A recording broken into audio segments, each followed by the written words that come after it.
Affirmations are to the mind what exercises the body. Repeating affirmations help to reprogram the unconscious mind for success. They are simple, positive statements declaring specific goals in their completed states. But do they really work? At first, I was skeptical about the idea of affirming myself. It just seems so self indulgent, right? Well, apparently, affirmations hold the key to unlocking the law of attraction and creating your life's dreams. Successful people, from top salespeople and entrepreneurs to the best selling authors and Olympic athletes, have figured out that using willpower to power their success isn't enough. And they believe that affirmation is the icing on the cake. How can letting go of all negative thoughts and bombarding your subconscious mind with new positive thoughts and images have such an impact? Well, that's the question for today. In today's Success Talk, we have Fiona Powley. Fiona is on a mission to eradicate self-doubt and fears that hold us back.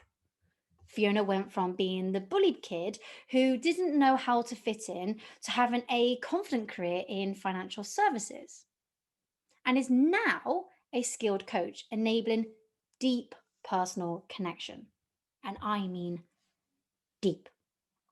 She works with individuals who've had enough of getting in their way and can stop faking the confidence to feel good enough and to be unashamedly themselves.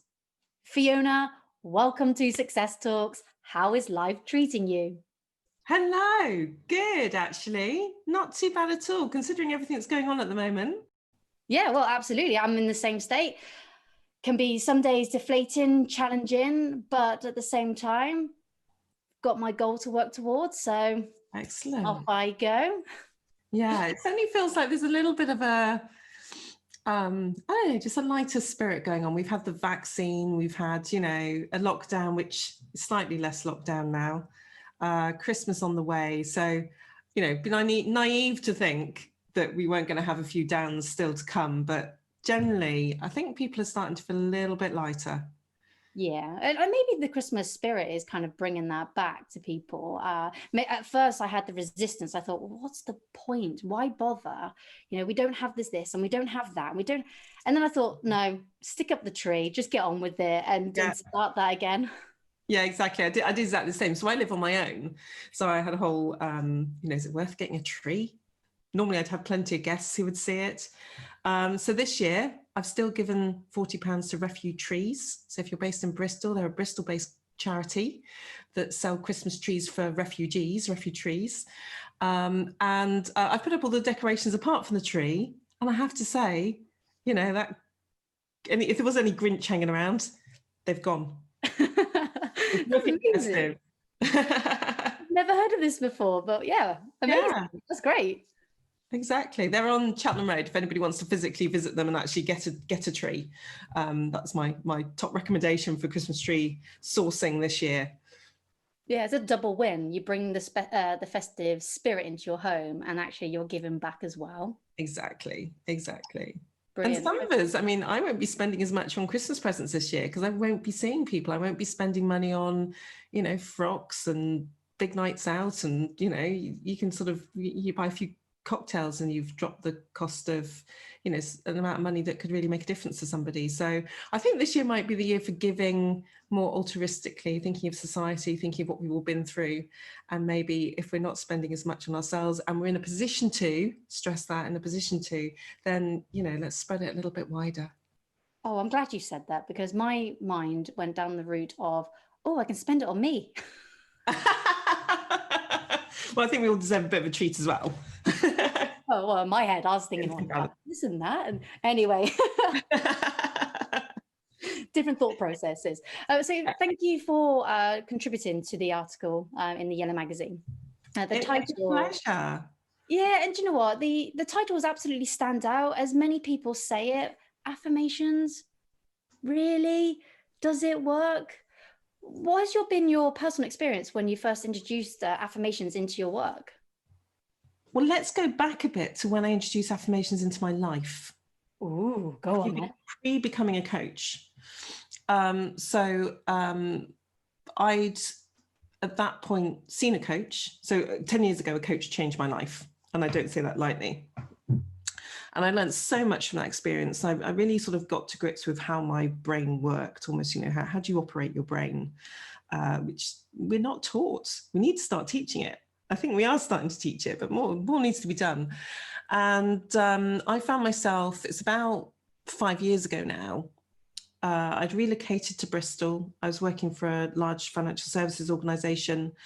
I just, after a campaign of getting my boss to pay for the right qualifications and looking for posts, I just got myself into project management, which I'd really wanted to do for a long time. So here I was, this, brand new location, brand new city, brand new office, brand new role as a project manager. And then suddenly it occurred to me that I had this whole project to run and I had no idea what I was doing. Absolutely no idea. Yes, I knew the theory. I was working with 2 suppliers where if I brought in classic project management protocols, it wouldn't have landed, put it that way. Really wouldn't have landed. It was quite a tricky third-party to third-party migration. I just felt so out of my depth. I mean, what we now call imposter syndrome.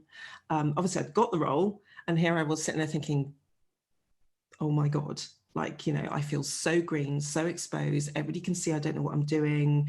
Every video call, I'm winging it. I'm sort of rocking up to meetings, prepared and ready to lead them, but inside feeling like, oh my God, who on earth is gonna listen to me? Everybody else knows more than I do. What can I add? I was in the right state. And I came across affirmations kind of, when things just fall into your lap at the right time. The universe just works. Yeah. So I was talking to a friend who'd actually just been reading a Paul McKenna book. And at that time, I thought Paul McKenna was just a sort of stage hypnotist who did, flash things and made you walk like a chicken. It turns out that Paul McKenna is he's a master in NLP. He uses a lot of the same techniques and same structures that I do. So I've become a big fan when you get below his sort of headlines. And I guess I was at that point where I would have tried anything. I felt so helpless. And the thought I had was definitely, affirmations, really? Is this really going to change?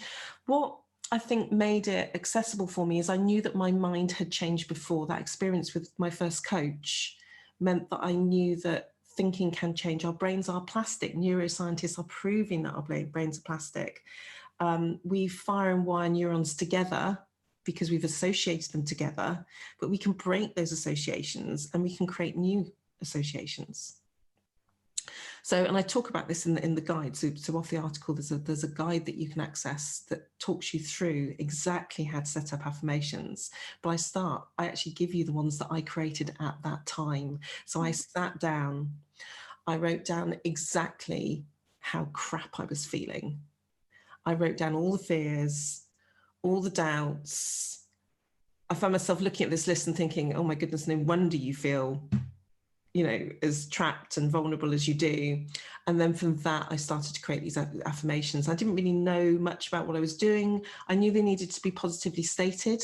Mm-hmm.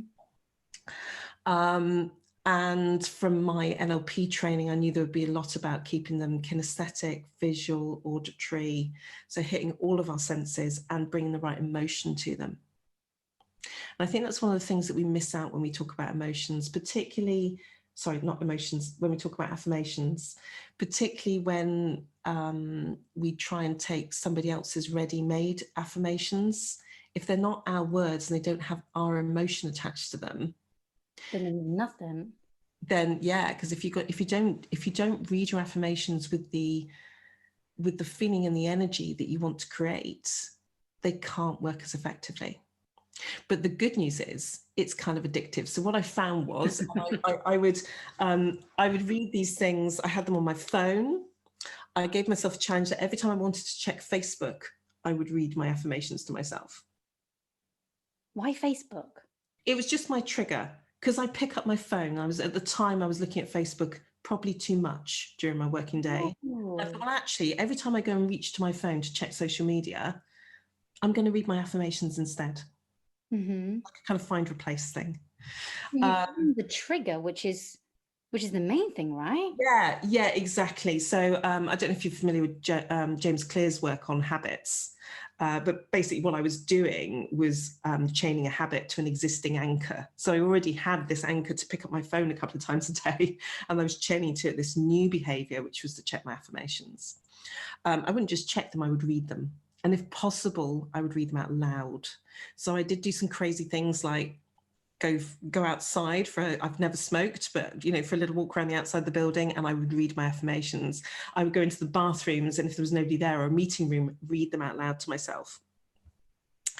And when your affirmations are well worded, they're your own language, they're in the present tense, they are believable enough, they're playful, and you say them out loud with feeling, the more you say them, the more you want to say them.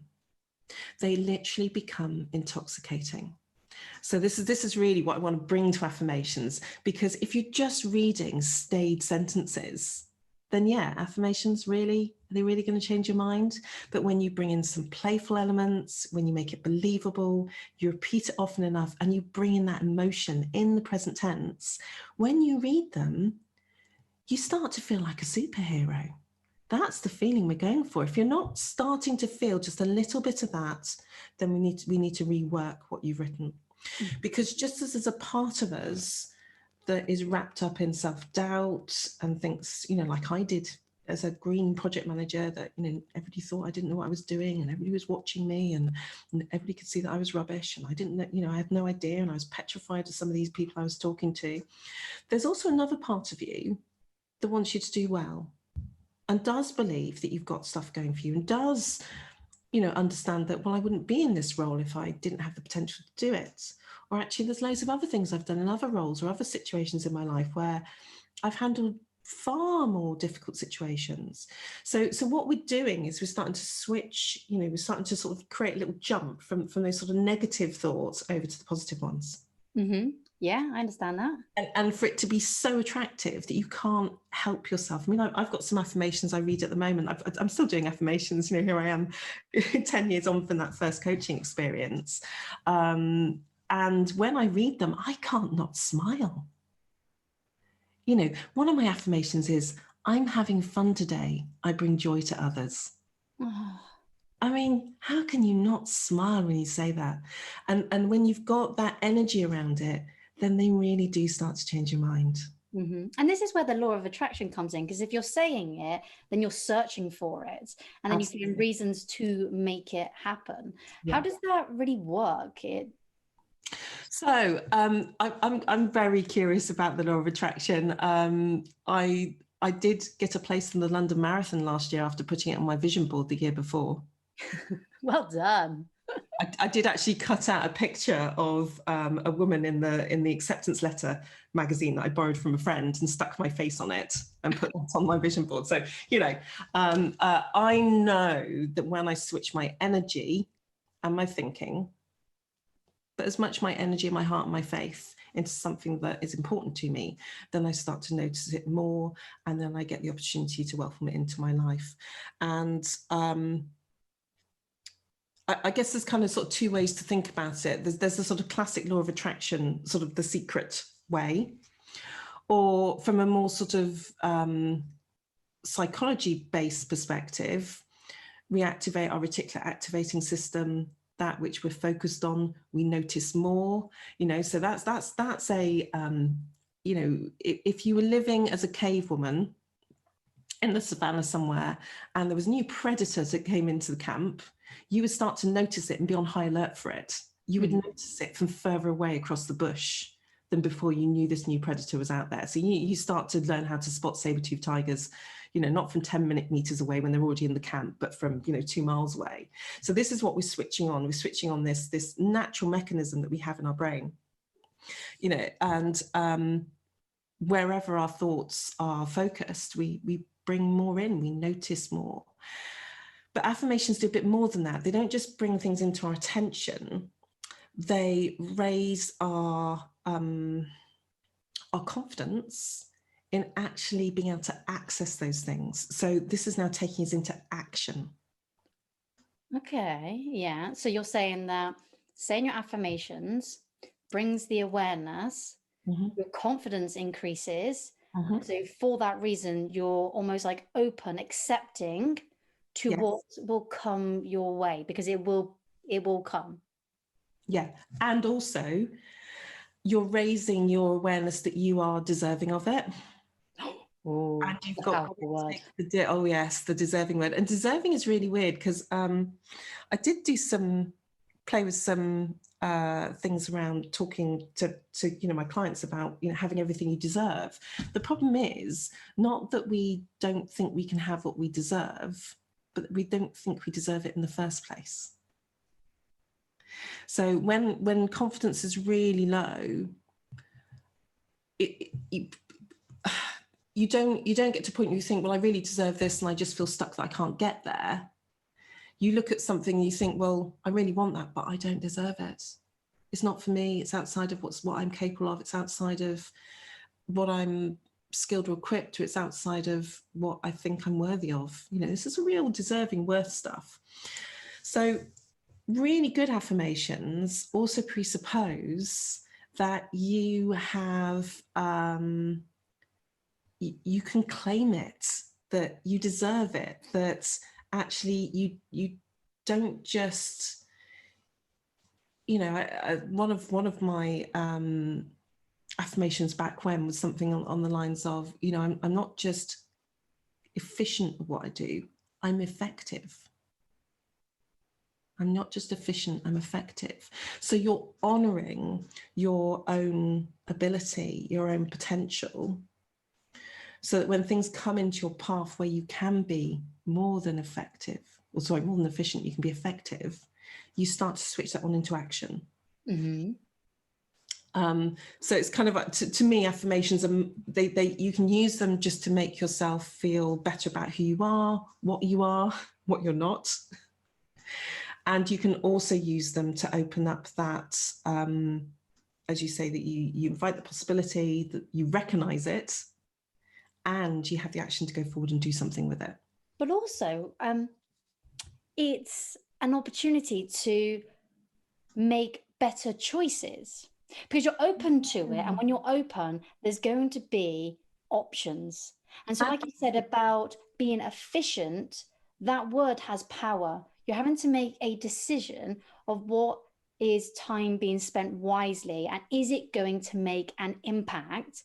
Yeah. And so, yes, it'll make you take action, but it'll help you to decide the best course of action. Absolutely. And I mean, impact is another fantastic word to get into an affirmation. So, I'm trying to think of something on the spot now. It will come to me in a moment. But, it's that, like, what do you want the purpose of your affirmation to be? And it's always best to start with the current negative thinking and not to be scared of doing that, because I think we have this slightly misunderstood idea about positive thinking, that it's all about pushing the negative thoughts away and just bringing the positives. And it sounds like affirmations could be that you just, and they are in a way, in that you're basically making your internal dialogue, radio FM me, hear the positive statements, the empowering statements, the liberating statements more than the negative ones. But to really get affirmations to work, and I recommend this in the guide, one of our greatest gifts are those times when everything feels shit. When everything is truly awful and you just look, I mean, we all have days like this. Even coaches, we have days like this, right? Oh, we wake up. Absolutely. We are not immune to it. No. And if you're anything like me, I talk about the sort of negativity bonfire. You just keep throwing more logs on. You start on this negative thing, and then and one of the wonderful gifts about that, I love a low like that, because it gives me the opportunity to journal down all those negative thoughts that are running around my head.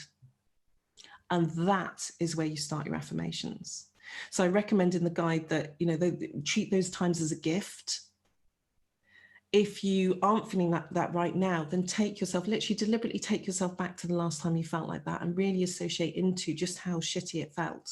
Yeah. Just what sort of self-deprecating thoughts were running around in your mind. Don't judge them, because if you're in a good mood today, you know those thoughts aren't real, but there's a part of you somewhere in there that fears they are. And when we build our affirmations from the sort of rock bottom thoughts, we can really tailor them into, well, it could just be impact itself, but something that will have a real impact. Something that really, you know, it gives us that, those negative thoughts are also as passionate. They might be negative, but they're also often very passionate. They've got a lot of heat and a lot of emotion and energy behind them. And that gives us an opportunity to really create opposites that are at least as equal, if not more powerful than the negative thoughts. Yeah. So you're saying that when you're in, either whether you're in the state or can recognize a state that felt terrible, to journal them, so to get them out of your head. So I use journaling quite a lot in my day-to-day, and I find it powerful. Whenever I feel upset with something, I have to write it down, because I'm trying to decipher why do I feel this way. And going through that process allows, for me in particular, to write the first thing down that comes to mind, but it makes me think deeper, because that's the first thing that's clearly maybe most important, but there's going to be some other things underneath. And so you're saying to journal it, write it down, and then you can see them clearly. And that's the starting point before you then think about, well, how are you going to write an affirmation that is of impact to where you want it to go. That's not these negative thoughts that can come and go. Absolutely. And I mean, journaling is fantastic. I journal two things. I journal like you do, and I also journal on gratitude, which are two different practices, but both incredibly powerful. The thing with holding it all in our heads, we're trying to analyze our own thinking with only 5% of our cognitive ability. So our conscious brain is trying to interrogate the other 95%, which is primed for survival. It's going to win in an out fight. This is why willpower is never an effective mechanism on its own, because it's 5% of your brain trying to overpower the 95% of your brain that just wants to eat cake. Oh, whatever it is, you know, it's the biological programming that you might have around cake and the conditional programming that you might have around cake. You know, your 5% is never going to persistently win. So what we're doing, as you say in that journaling exercise, is we're getting down below those surface thoughts, the ones that whiz round on, you know, autoplay, and we're getting below that and asking ourselves questions about, well, what's really going on here? What am I really scared of? What is the fear? And most fears are liars. But the time we fear them, they feel real. And they feel real because our amygdala is firing up, because it's getting excited, because it loves fear. You know, out of all of our emotions, fear is the one that basically stops us getting eaten. So, you know, it's pretty strong. When fear takes over, you know, when the red mist or whatever it takes, and we get into that fight, flight, freeze type zone, trying to interrogate yourself just in that sort of top 5% of your thinking is just going to send you around in circles. So yeah, journal it, get down, and exactly what is it I am really feeling? You know, for me in that time as a project manager to go, you know, I feel vulnerable. That started as a more surface, which is, I don't know what I'm doing. And then drilling down to, people will see that I don't know what I'm doing. I'm worried about what people will say. I'm worried about whether I'm not any good. I feel vulnerable. You know, that takes a little bit of chunking down in a sort of journaling sense before you get to a word like vulnerable. It's not going to be the first thing you say when you're in that immediate moment. Absolutely. So you mentioned earlier about the trigger. How would someone recognize that? Because that is the powerful part. The trigger, the down feelings. Well, in your case, you said you went down to Facebook. That was your trigger. Oh yes, absolutely. How would someone be able to identify their trigger. Is there common triggers? Like, I definitely, Facebook is one. When you're feeling low and terrible, being on Facebook to compare yourself to make you feel even worse than before, it's time wasting. But are there common triggers, and how would someone recognize it? I think it's when you start to become aware that you've been stuck in this groove for a while. And it's the same thoughts coming up over and over again. And we love to prove ourselves right. Even on negative thoughts, we love to prove ourselves right. So when you start doing things like sort of telling people how awful what's going on for you is, and you want them to agree with you, to reinforce, to affirm that everything is rubbish. You know, it's like, what am I doing here? I'm creating a structure to force myself further down the downward spiral. You know, I'm repeating affirmations to myself that are wholly negative. Because if you're sitting there thinking, well, I don't do affirmations, you know, they're not my thing. You're doing affirmations now. You're affirming the thoughts that are going around your head at the moment. And it's that awareness that, you know what, these are not helpful. I'm indulging in habits and behavior that's actually keeping me more stuck. I'm maybe self-sabotaging myself.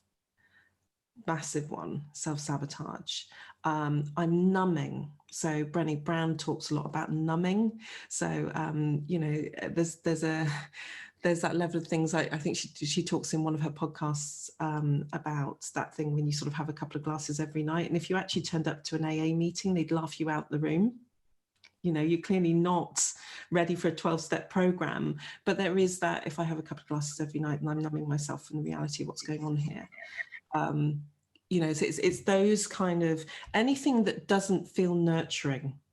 Ooh, yes, that's powerful. So things like anything that's addictive, so drugs, alcohol, sex, potentially. Yes. Yeah, Sex, absolutely. I'm not good enough. No one wants to date me. So if I sleep with everyone, then it confirms I'm good enough.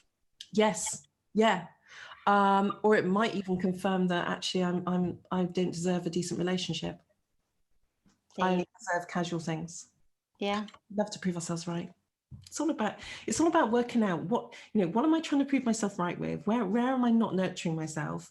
What is below that? What is the dialogue, the belief or the fear? And then sort of starting to kind of get that idea that it might not be right. It might be fake. It might be a bullshit rule.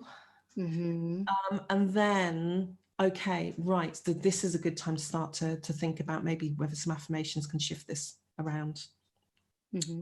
And they really do work. So I often, as I say, I still use affirmations. They did dig me out of that situation 5 years ago as a project manager. I did deliver a project. Even things like, you know, as well as lifting my own confidence in myself and boosting my sense of what I could achieve. I also went out and found myself a mentor and stuff. So even getting in outside help, it's not, affirmations can lead to bring in help that's more than just the affirmations, I think is what I'm trying to say. Yeah. It creates that, as you said, that openness to sort of really see things for the kind of the liars they are, if they're fear-based, and start to do something different with them. When I work with clients, my superpower is shifting beliefs. I help people shift beliefs that don't serve them. And sometimes it's good to start to sort of loosen off those beliefs before I do any of that kind of deep work with a client. So often the first thing we might do is to get going with some affirmations, because if you've been thinking the same thing for the last 10, 15, 20, 30 years, you know, we've got to kind of, if this is an oil tanker, we've got to kind of slow it down before we put it into a turn. And affirmations are great for that. They're great at sort of arresting and bringing awareness to the thinking that just isn't nurturing. Mm-hmm. Oh, brilliant. So what would be the one key advice that you would give to the listeners today? Oh, just one thing? The one thing that sets them off. Obviously there's loads, but the one thing. Download my guide and have a go, I guess. Is to, I think, to see those low points as a gift. They're a turning point. That's so powerful, because you know, it's particularly at the moment where a lot of us are spending probably a lot more time on our own than we want to, or maybe a lot more time with our immediate family than we want to. It's that kind of exaggerates this downward spiral. It makes it easier for us to fall into it, and it makes it easier for us to drop down it. So there's this thing about, okay, recognizing, you know, I'm going to a bad place here. I can feel my thinking getting more negative. I can feel my mood dropping. This is a gift.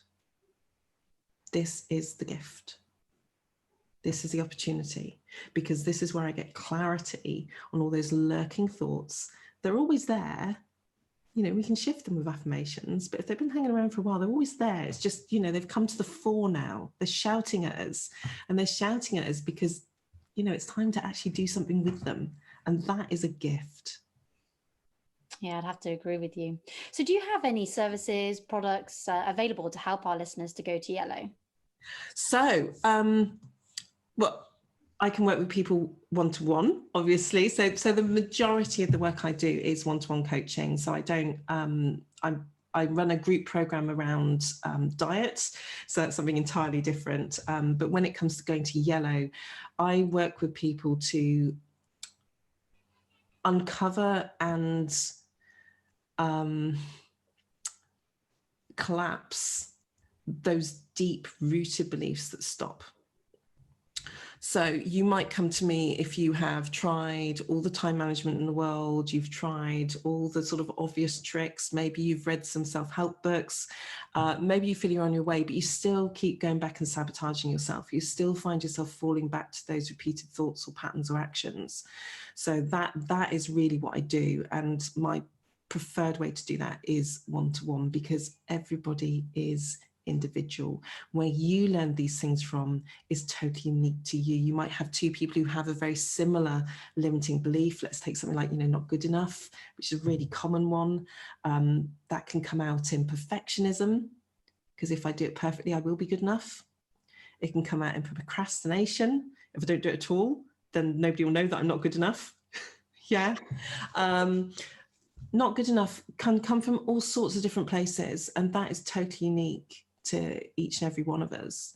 So what I love doing is that one-to-one work, that taking somebody through a journey and really exposing and collapsing the ideas permanently exposing and collapsing those ideas that you know, creating something on the outside that you're finding really frustrating or really debilitating. Okay, perfect. So it's one-to-one. So how can they get in touch with you? So I think we're going to put my link in, under this. So the best thing to do, I have a link directly to my diary.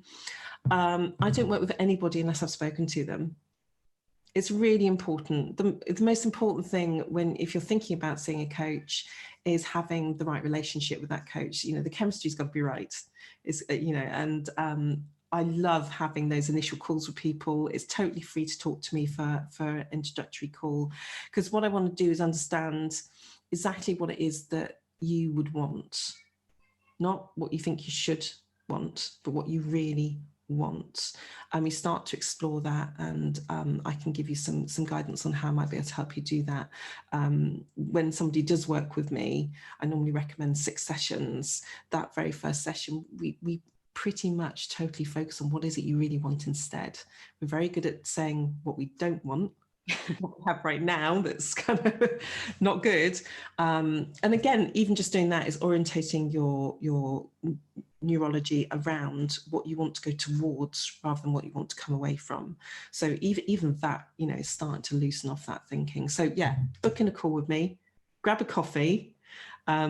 Happy to do that by Zoom or by phone, so you don't have to be on camera if you don't want to be, and we can see how I might be able to help you. Oh, this is amazing. So Fiona is available to support you, guide you, and inspire you on a journey to yellow.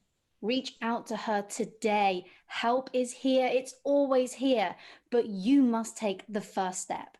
Details can be found in the description.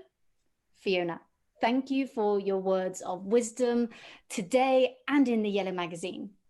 May your life be yellow. Brilliant. Thank you. And you and everybody.